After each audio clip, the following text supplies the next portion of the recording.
ఈనాడు ప్రపంచంలో ఎక్కడ పోయినా ఏ దేశాలు పోయినా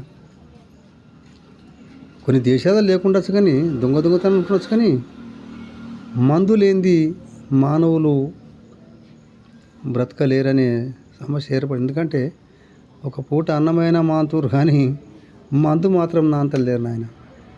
ఈ మందు మానకపోవడం వల్ల ఎన్ని అనర్థాలు, సంసారంలో ఎన్ని కుటుంబాలు నాశనం అవుతున్నాయి. ఎంతమంది పిల్లలు, తల్లిదండ్రుల మధ్యలో గొడవలు, పిల్లల మధ్యలో గొడవలు, స్నేహితుల మధ్య గొడవలు, బైకుల మీదకి వెళ్ళి పడిపోవడము, ఇక ఎన్ని రకాలుగా ఈ మందు వల్ల నాశనం అవుతుర్రంటే అన్ని రకాలుగా నాశనం అవుతుర్రు. ఆరోగ్యపరంగా ఎన్ని రకాలుగా వ్యర్థమవుతుర్రు.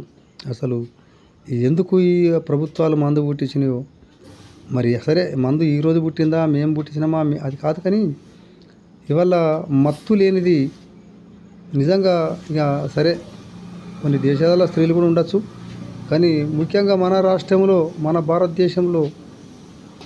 భారతదేశంలో మాత్రం మందు లేకుండా పొద్దున్న లేచిన సాయంత్రం వరకు దేవుని పూజ తప్పుతారేమో, కానీ మందు పూజ మాత్రం తప్పడం లేదు ఆయన. అందుకే ఒక సందర్భంలో ఏమంటారంటే, మందమ్ము నిన్ను ఎట్లా యాది మరతునే, నువ్వు లేకపోతే మనసు నిలువాదాయనే. ఇల్లు పోయినా సరే, పెళ్ళం పోయినా సరే, పిల్లలు పోయినా సరే, పీనికి వెళ్ళినా సరే, మందమ్ము నేను ఎట్లా యాది మరతునే, నువ్వు లేకపోతే మనసు నిలువాదాయనే. ఇల్లు పోయినా, పెళ్ళం పిల్లలు పోయినా, భూమి జాగలు పోయినా, ఎన్ని రకాలుగా పోయినా, అమ్ముకొని అయినా కానీ పూటకు భోజనం లేకుండా ఉపాసం పంటారు తప్ప మందు మాత్రం మాంతలేరు నాయన.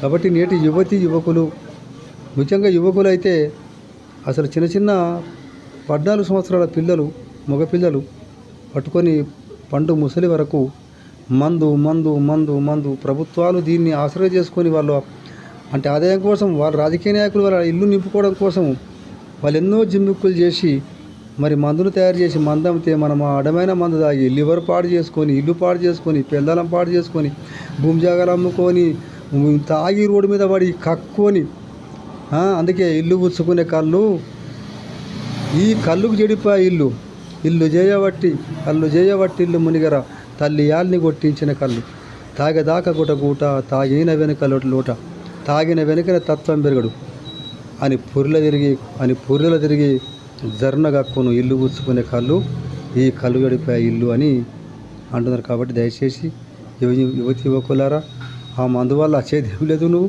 దానివల్ల ఇంకేం లేదు, చచ్చిపోవడం తప్ప ఇంకోటి ఏం లేదు నాయన. ఓనికి బండి గుర్తో తాగి ఎవరిని కొడతావో, పిల్లలను చంపేస్తావో, పిల్లలను చంపేస్తావో, ఉపవాసం పంటావో నాయన. దయచేసి మందుకు దూరం ఉంటేనే మరి ఎన్నో రకాలుగా మనం జ్ఞానవంతులం అవుతామని అందరూ అంటున్నారు. దాంట్లో నాకు తెలిసింది మీకు చెప్పిన. ఉపయోగించుకోకండి, ఎందుకంటే ఈడెవర్రా బాబు నీ అవ్వ మందు తాగద్దని చెప్తారు. ఏంది అవ్వ, గవర్నమెంట్లో తాగమని మనకు దుకాణాలు పెట్టించినాయి, మనం ఎందుకు మందు తాగొద్దనే ఉద్దేశంలో చాలామంది మాట్లాడుతూ ఉంటారు.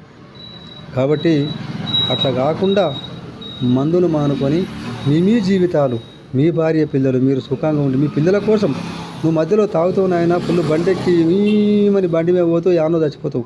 అప్పుడు నీ పెళ్ళాము, నీ పిల్లలు, నీ తల్లిదండ్రులు నమ్ముకున్న వాళ్ళు ఏమవుతారో ఒక్కసారి ఆలోచించుకొని ఆయన, ఆలోచించుకొని నీ జీవితాన్ని నువ్వే సరిదిద్దుకో. ఎవడొచ్చి సరిదిద్దని నీకు దిద్దుకునేది నువ్వేనాయన.